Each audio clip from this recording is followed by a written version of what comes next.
Sexta incorporación zaragocista. Stefan Wil llega desde Coruña con la carta de libertad para reforzar la parcela central del terreno de juego. El polaco aportará equilibrio al conjunto aragonés e intentará sumar su granito de arena de cara al objetivo grupal, un objetivo que el nuevo futbolista blanquillo tiene muy claro. Creo que en este año, la temporada que viene, estamos peleando sobre subir, queremos volver en primera división. Creo que esto es nuestro objetivo para esta temporada.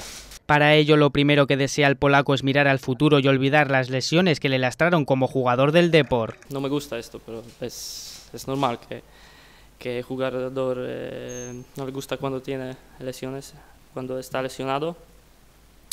Pero esto es pasado. Yo no me gusta hablar sobre pasado. Siempre quiero pensar sobre el futuro. Así, Stefan Wil, que ha posado con su nueva camiseta y ha pisado el césped del Estadio Municipal de La Romareda. Primera toma de contacto con una afición de la que espera ganarse el cariño muy pronto. El centro del campo para la 2015-2016 ya tiene forma casi definitiva.